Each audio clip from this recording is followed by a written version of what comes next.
meningkatkan kualitas layanan sekolah terus saya lakukan bersama seluruh warga sekolah. Karena setiap murid berhak memiliki kompetensi dan karakter yang diperlukan untuk masa depan mereka. Saya yakin kepala sekolah lainnya juga terus melakukan hal ini untuk mewujudkan sekolah yang dicita-citakan.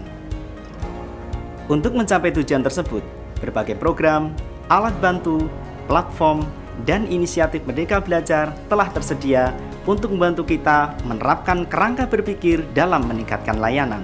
Selain itu, ada beberapa aksi yang dapat kita terapkan, mulai dari melakukan identifikasi, refleksi fokus peningkatan layanan, benahi layanan melalui perencanaan dan penganggaran, serta membenahi melalui implementasi yang terus dimonitor dan dievaluasi. Seperti apa langkah-langkahnya? Ada 8 aksi yang bisa dilakukan.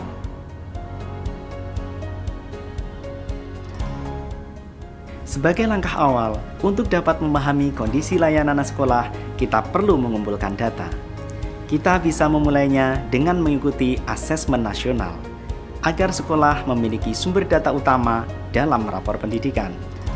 Asesmen nasional perlu diisi dengan jujur, supaya potret kondisi layanan lebih akurat, sehingga kementerian dan pemerintah daerah juga dapat mendampingi sekolah dengan lebih baik.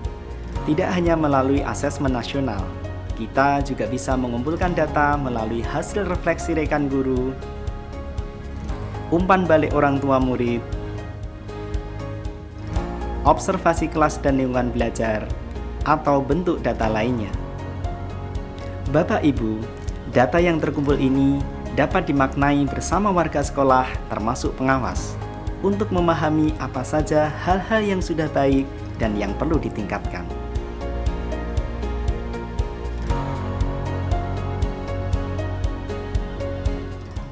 Setelah memahami kondisi sekolah, Bapak dan Ibu bisa mulai menentukan fokus peningkatan layanan. Karena sumber daya sekolah terbatas, maka pilihlah yang paling berdampak bagi murid.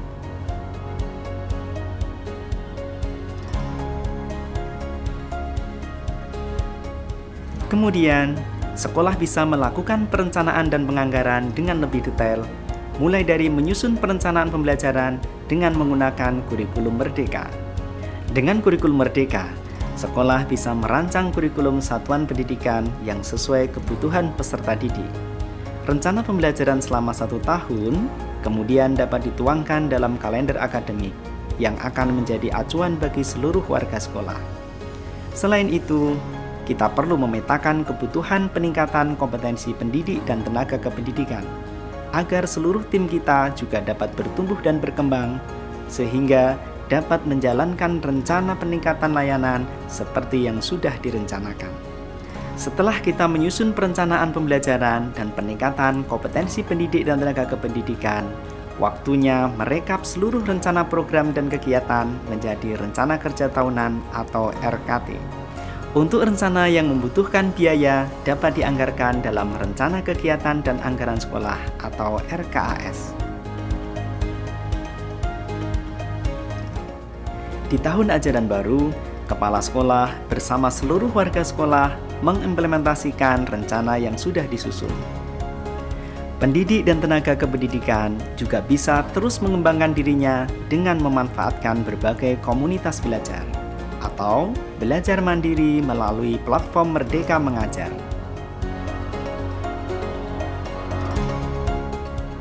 Bapak Ibu, setelah kita menerapkan berbagai program dan kegiatan, kita perlu melakukan monitoring dan evaluasi secara berkala bersama warga sekolah untuk memastikan adanya peningkatan layanan.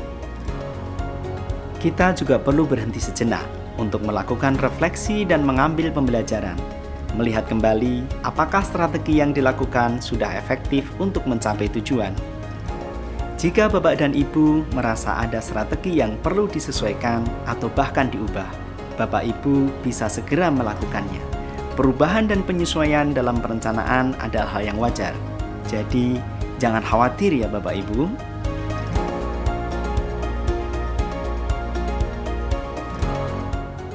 Semoga dengan kita melakukan identifikasi data, refleksi untuk menentukan fokus prioritas, dan benahi melalui berbagai program dan kegiatan, kita bisa terus memastikan murid-murid kita mendapatkan pembelajaran yang berkualitas, sehingga mereka dapat mencapai kompetensi dan karakter yang dibutuhkan untuk kini dan masa depan.